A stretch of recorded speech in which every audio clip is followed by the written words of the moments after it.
जय साई राम बापा जी।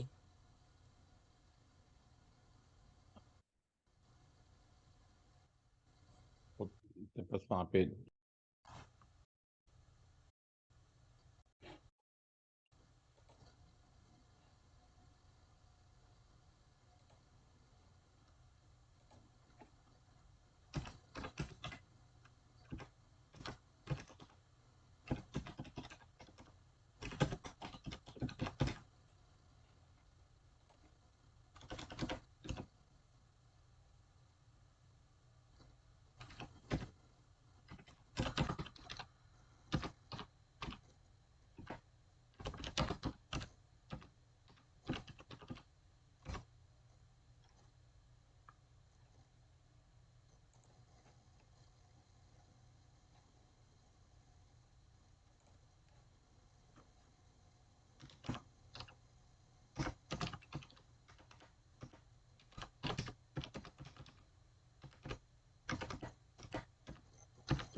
गुरु ब्रह्मा गुरु विष्णु गुरुदेवो महेश्वरा गुरु साक्षात परब्रह्मा तस्मै श्री गुरुवे नमः। तस्मै श्री गुरुवे नमः। तस्मै श्री गुरुवे नमः। सच्चिदानंद सद्गुरु साईनाथ महाराज की जय।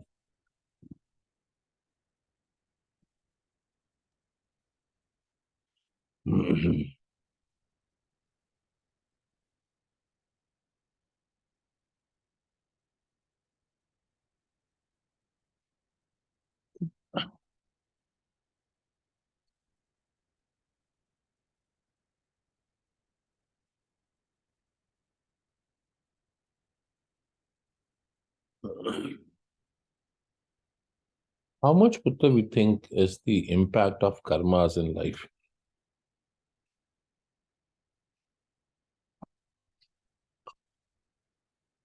How much is the day-to-day activity thoughts are important in our life? How much do we believe that our bhakti has really gone past the level for him to accept us in a higher state?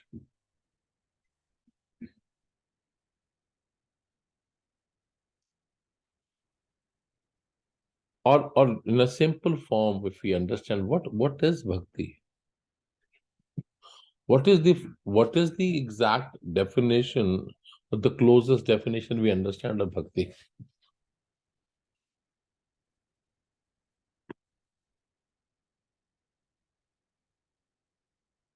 Hmm.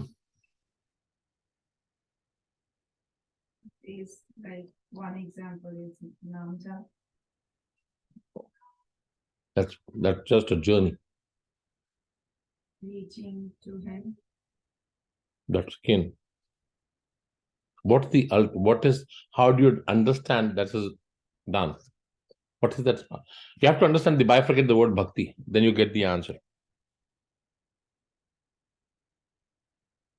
So somebody, Vivek has put in the group, devotion, love, and surrender. Okay. Hmm.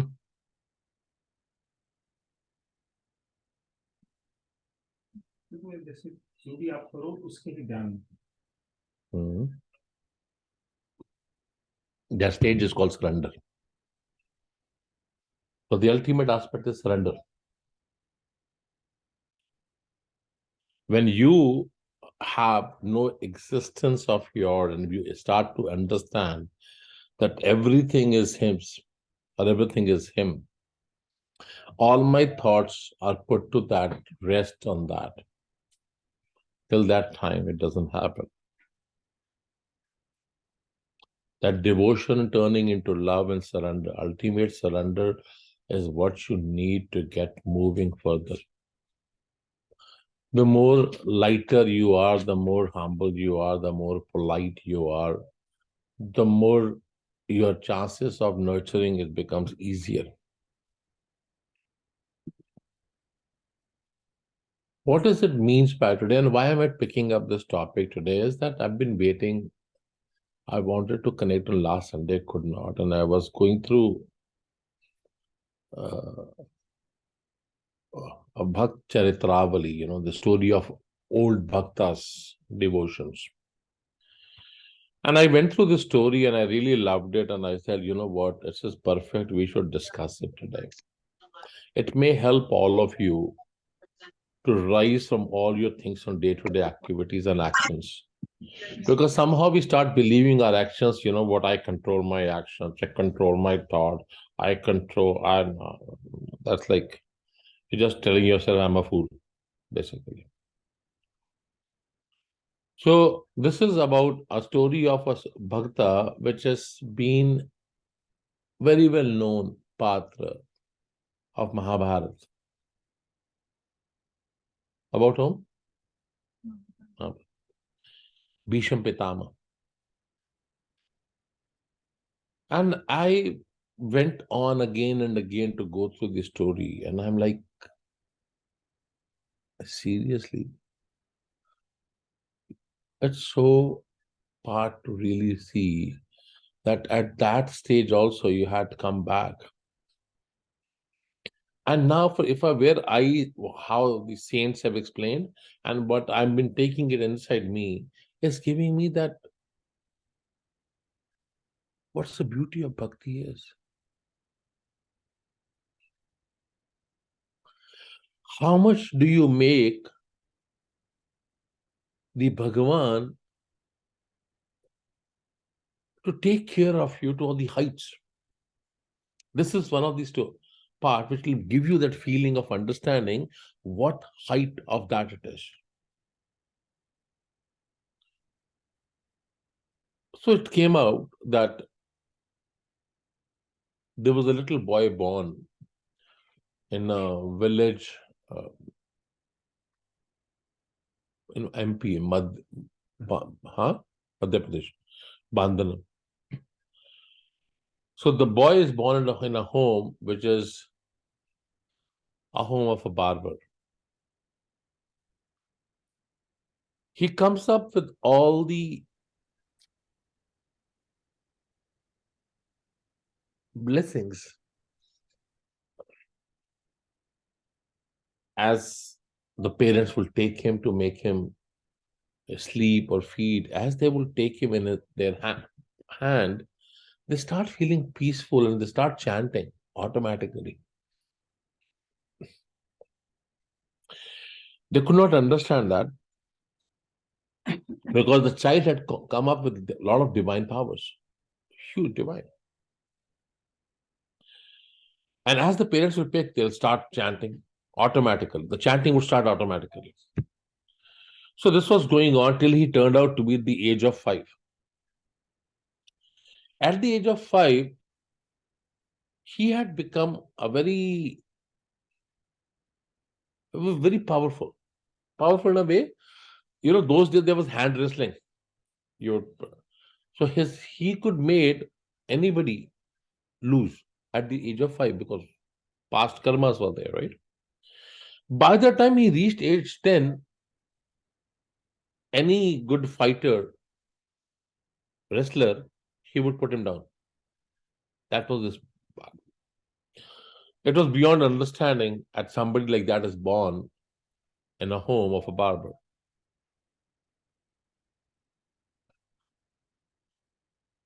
At the age of 10, he went to his father and says, why don't you get me the box? You know, a barber has, those days used to be a box, right? There's a razor sharper, a razor, a nail cutter, a razor, and everything in the box. Where they used to go to do these cutting and shaving, right? Father said, okay, give me a tail. Let me check out with the priest and let's find out a right divine day to give you that. So he finds a divine day and gives him that.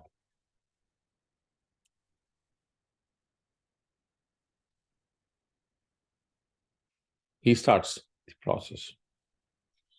He was very happy as he got.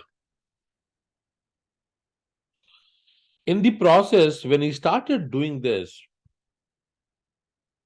anybody who would come to that boy to get his shaving done or cutting done would get immense peace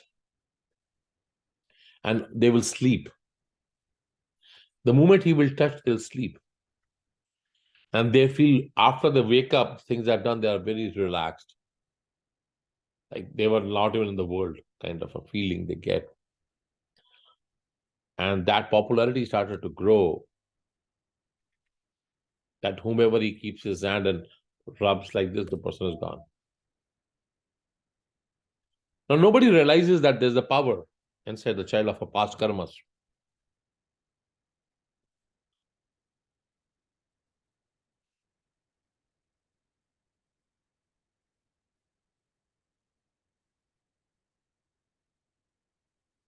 Somehow this news reaches the king.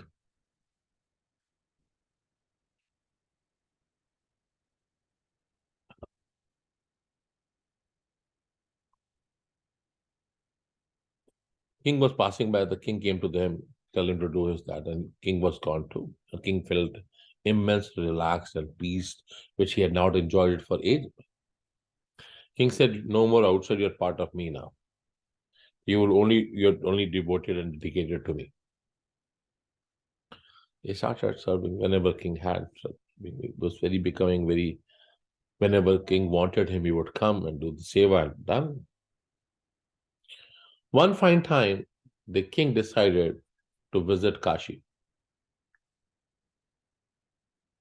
He was sent along with the king to go to Kashi. He carried his box along. Now you have to understand here a very key thing. And I'm going to come back to all of you to may ask this also. This is something which starts to make you understand how Almighty plays. The next step of this.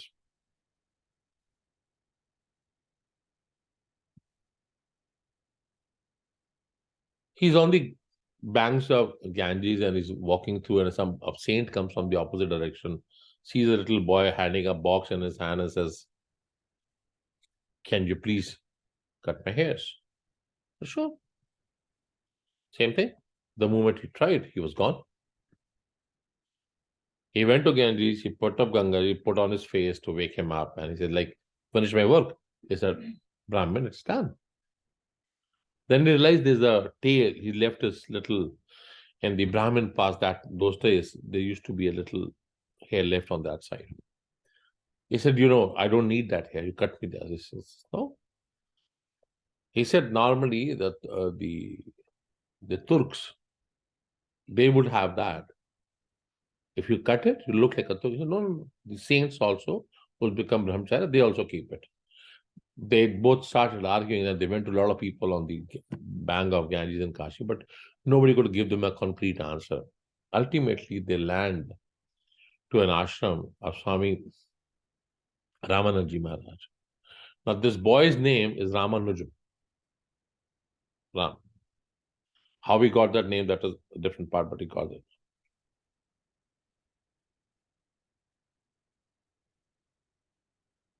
Ramananji Maharaj was like prayed as Bhagavan in Kashi and all around. Very high powered divine. We will know further what happened.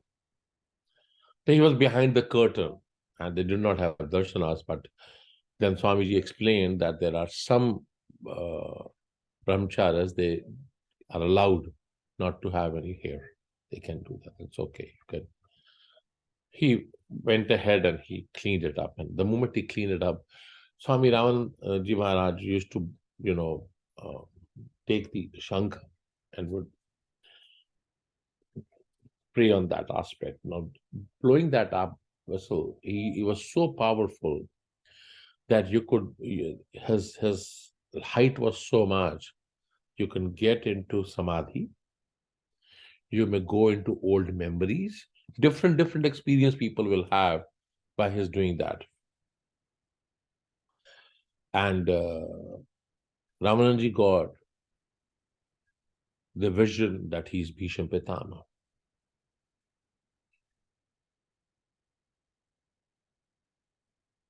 Now by that moment of time in Kashi, there was a famous saint came to do katha, reading of Mahabharata. And he happened to go and attend that to listen. And he hears about Bhisham Pitama, he starts to cry.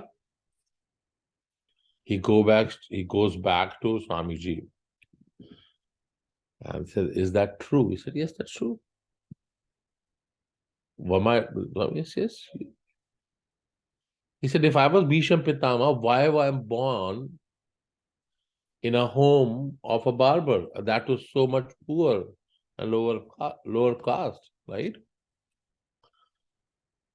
And Swamiji says that Swamiji addressed as Bhagavan, says that be happy. Be happy that you were born in that atmosphere in a barber's home, so that there's no ego with you and your bhakti retains with you. If you would have born somewhere else, the chances are out of ego, because I'm somebody, your ego gets. He said the problem is, what is the difficult aspects of bhakti? He said first to have I'm somebody. I'm a Uchkoti Brahmin, I'm a scientist, I'm an engineer, I'm working in PMO's office, I'm next to a great person, whatever, right? You start becoming somebody. Now, what is the other part of it? The other part is of my knowledge. What is the other part of it? Other part of it, because I'm young, youth, I'm somebody, right? My beauty, my this is also part to it. They say that all these factors are a hindrance towards your bhakti. This is called ego, that understanding I'm somebody, recognizing yourself, whether with your wealth, whether with your knowledge, whether with your you being too beautiful. It's all an hindrance towards bhakti. The more you live in that, and he said, this is another part Swami Ramananji, Rami Dayananji says to him that don't tell nobody who you were. Don't tell anybody. He said, if you tell people that you were Bhisham Pitama, they'll start giving you respect, start lifting you. Then you will lose the connection. Because now you'll become an egoist, right? I'm Bhisham Pitama. People start giving you respect according to that. So you will lose that. Don't do that. Then what? He said, just keep living your life.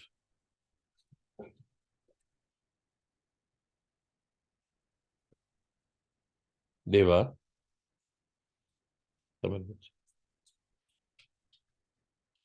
He says for next 12 years,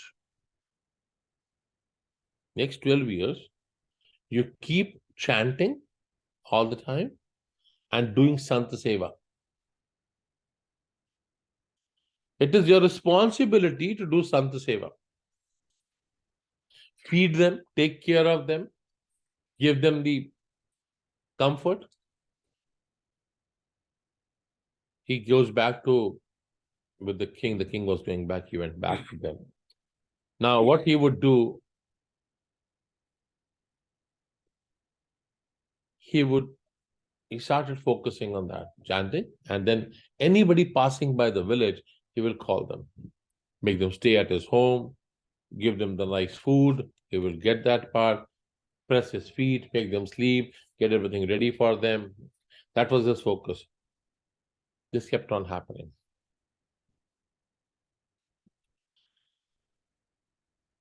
And all this period of time, whenever king wanted, he could have gone and come, but he did not stop chanting and seva. He forgot everything of the past. He was Bhisham, who he was, whatever, that was just inside him, but he kept on doing it. Nearly he came at the end of 12 years. Coming at the end of 12 years, a saint came who was in a lot of, he was from outside. No, he was not finding anybody. Nobody was there. He came to know there's a saint passing by. He ran to them and requested them, please come. Please, I beg of you to come to my home and have some prasad and bless me. Swamiji accepted and came to his home. And he was little in pain, Swamiji. Pain not otherwise, bodily pain. So having something. What happened was then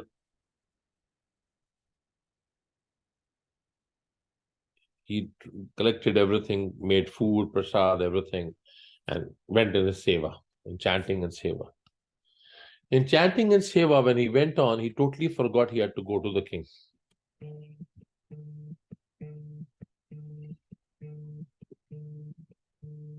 What happened was,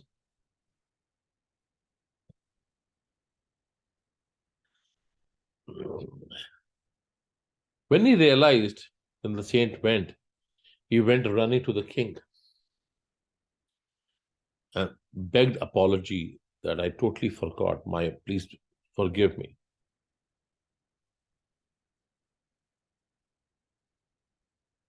He said, are you joking with me? The king says. He said, no, I'm serious. Please beg an apology. He said, no, it's not possible. King says, you just left from here and you would have not reached your home and you would have again come back to me and telling me you did not come. You were here the whole time. He says, king, I don't lie. I'm not lying. I had a saint at my home and I was doing his seva. I did not come. Now the king got astonished, shocked. Now the king starts to think and goes back to what happened when the massage and things were happening to him. He realizes there was a beautiful smell at that period of time, which normally Bhagavan carries. And all the movements Bhagavan was doing, he felt like a different state of mind. And he could connect that obviously that smell would never came from him, but when Bhagavan came, it did. He fell on Ramaji's feet. He said, because of you, Bhagavan came to me. What is the height of your bhakti and devotion that you could not leave the saint, your seva you were doing, you did not bear, and he himself came to take care of your job. Now this was more for him to try to take care of. And now the realization of the king happened that he is not an ordinary person for whom Bhagavan can come and take his job. What kind of devotion and bhakti he carries? The king felt at the feet of Ramaji and he's like, make me your bhakta. He said, Prabhu, you're a king. I'm your servant. He said, how can you be my servant? For whose the servant is himself? The divine who works for you, how can you be my servant? Whatever. Now he was also caught, but the king is at his feet. He says, what do you want? What do you want me to do? Please guide me. He says, Prabhu, Ramanuja said, because for 12 years I've been borrowing money and feeding these saints and all. I just want that money to be paid off. The king says, I'm willing to give you my whole kingdom. You take care of the whole kingdom. What are you doing? He said, no, but so that is only a thing I want. It can give granted. And then he was free. And then king kept on the same thing to him all the time. That please. Now Ramanuja went into the forest. He could not live there anymore. He would roam around and chanting here, there, here, there, here, there. King would come certain times, come and, pay respect to him. Then he gave him Diksha. Oh, I forgot in between. Before that, Ramanuja, when he went to Kashi, Swami Ramadayananji, they also gave Diksha to him. So Diksha is basically a guru passes on to the student. Then a bhakta offers, he gives him a mantra for his life to become Diksha. So now he gave it to the king. Finally, the king accepted and went on. Now he kept on roaming there. In the whole process of this, he would cry and cry because he realized why did he was born again in this form? Because he had made Lord Krishna to pick up his archery one time. Lord Krishna had taken a boon that I will not take astras. I will not take any archery to fight. I will just be. But Bhisham Pitama, because he was so strong and he stood like that, Krishnaji became forced to pick up. And that became a sin. He forced Bhagavan to fight. Did not fight, but he forced. That became a sin to him. Because of that one sin, he had to come. And he would keep crying and crying and crying. Ki Prabhu, I force you to do this. Forgive me, forgive me, forgive me, forgive me. All the time this is going on. In the due course of time, one person comes. His head was like kind of open and in too much pain, way too much pain. He requests him, he gives him story of his pain and everything. And he does his massage to him. And he's very thankful and he goes away. There was a sparrow and manna. They both were sitting on the top, right? And they said, Ashwatthama, Ashwatthama, Ashwatthama. Ashwatthama is also character in Mahabharata, right? He's the son of the saint, the guru, Dronacharya. And he was cursed to live till the end of Kali Yuga. But the moment he did that to him, his headache was gone, which he was suffering for so long period. It was taken care of.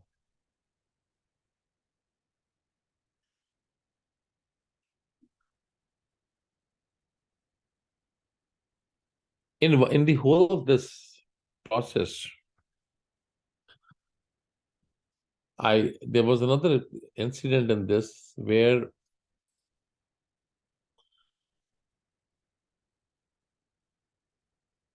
Swami Dhyananji had made him understand that don't get carried away of who you were. It's a blessing not to know your past birth.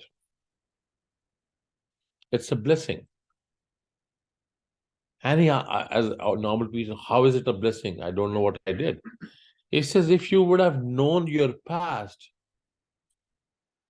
you would have not been able to live your life today. You cannot correct that. And you are coming through so many of janmas to get a human form. So all that will create a trouble in your mind and more tension and more problems. It is good that Bhagavan doesn't give that to everybody. Rarest of rarest somebody gets across that. It is good not to know. And this goes on. And then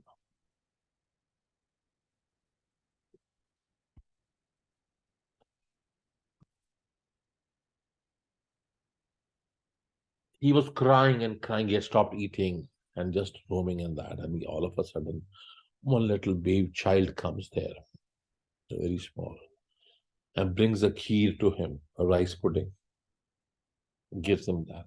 The moment he eats that, he holds the feet. Now you give me darshanas. I know it is you. Think of this, how much of enlightenment he had got that he could recognize Bhagavan. How much of a love he had that Bhagavan had to come. How much of a blessing he had that he was given the right teacher. He was taken driven. He had no plan to go to Kashi. Because of the king, he had to go to Kashi. Because of that saint whom he did the Mundan, he was taken to him. All that was designed for him to reach his journey. It is not you who drive, it is him who drives you.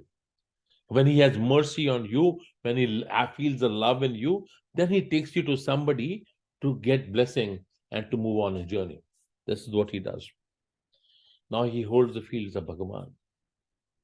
And he cries, give me darshanas. Give me darshan. I want your darshanas.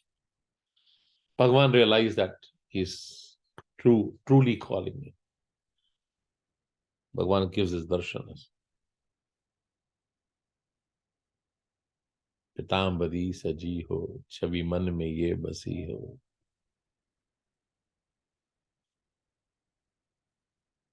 Imagine Bhagavan comes in the form to give him darshan.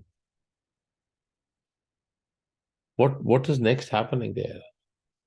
He doesn't leave the feet and he goes into the mesmerized by the divine himself. What is the next chapter to it? Bhagavan says, ask what you want. What should I give you? He says, nothing but you. Nothing but you. I don't want anything. I just want you. Bhagavan again tries. So, no, nothing. And then Bhagavan felt that voice of his, the way he said, was truly from that soul to his soul, touched him, touched Bhagavan's inside, and Bhagavan felt like, and then Bhagavan touched him. The moment Bhagavan touched him, from his head to toe, all his body got divine. Whole body got divine. What next? He was free from the debt of Panchbhutas. All 5 elements, he was freed. You have to give the debt back. Bhagavan freed him up. And then, with the body, he was taken with Bhagavan.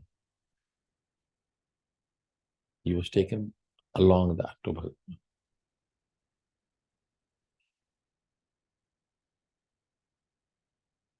Now, there are a couple of things for us to understand. Sachidanand Sadguru Sainath Maharaj ki jai. What do we need to understand and what do we need to realize? You know, once sometimes we start thinking anything about whatever we think, We start believing in our whatever we are thinking, deciding, and everything. And we start ignoring that we are driven. We're not driving. If we are driven, leave yourself there. Don't try to go forward. Just leave yourself. The moment you leave yourself, you will be directed for actions to be done so that you can progress in your journey. But the moment you start to drive, "Oh, I want to do this, I want to do that," then let I do. Let I do. Then you don't need him. Then you become I. Then what happens? The moment he realizes this, that you need him, he starts to put you in the right way, direction, your connections, everything is taken care of. But if you ignore that, if you push that, that's your part, no? Not his part. If you think that, no, this is not, I cannot do. No, I have there's nothing for him to do. Nothing.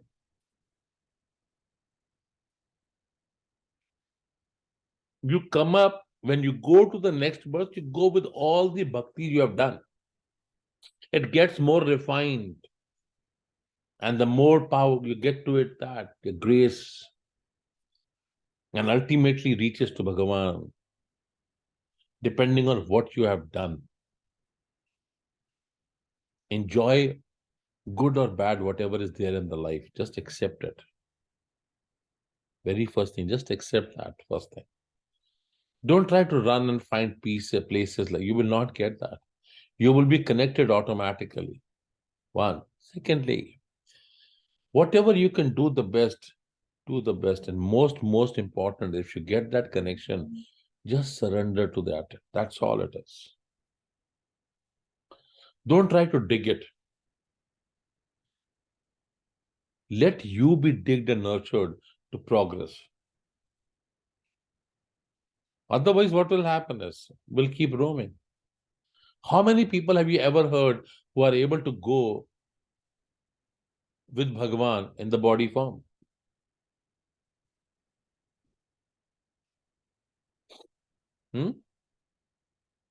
So my only humble request to all of you is,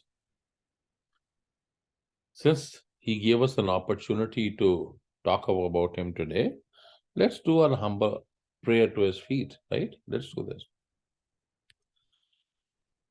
Om Namo Bhagavate Vasudevaya. Om Namo Bhagavate Vasudevaya. Om Namo Bhagavate Vasudevaya. Om Namo Bhagavate Vasudevaya. Om Namo Bhagavate Vasudevaya. Om Namo Bhagavate Vasudevaya. Om Namo Bhagavate Vasudevaya. Om Namo Bhagavate Vasudevaya. Vasudevaya, Vasudevaya. Vasudevaya, Vasudevaya. Om Namo Bhagavate Vasudevaya. Om Namo Bhagavate Vasudevaya. Om Namo Bhagavate Vasudevaya. Om Namo Bhagavate Vasudevaya. Om Namo Bhagavate Vasudevaya. Om Namo Bhagavate Vasudevaya. Satchidanand Satguru Sainath Maharaj Ki Jai. Our coming Saturday is Mahashivratri. Be ready. It's the blessed day of the year. We will try our best to do live. Not sure yet. We'll try. But please make sure that you take your time and spend your time in chanting your sadhanas. Please spend your time with that. At Saidam here, we will be spending the whole night in Abhishekam and chanting. All 4 prayers will be done. From 5 in the evening to 5 in the morning, it could be 6, don't know. But at 12, 13 hours will be gone there. And just by His grace, if He grace, because without His grace, it's not possible for Him to give us the opportunity to do and enjoy that chanting. So I would pray that all of you get that, to spend that time with Him and get His blessings by chanting His name and doing service to humanity would help. Mhm.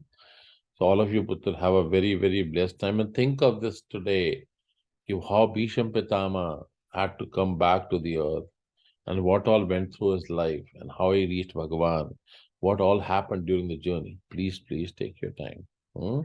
Have a blessed one with this.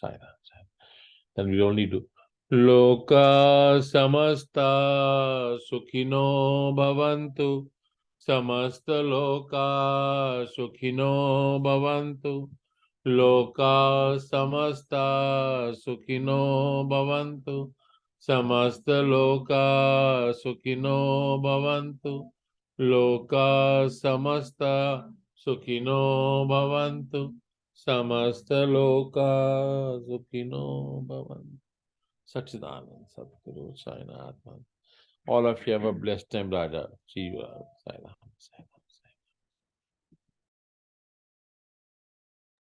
Thank you, Baba.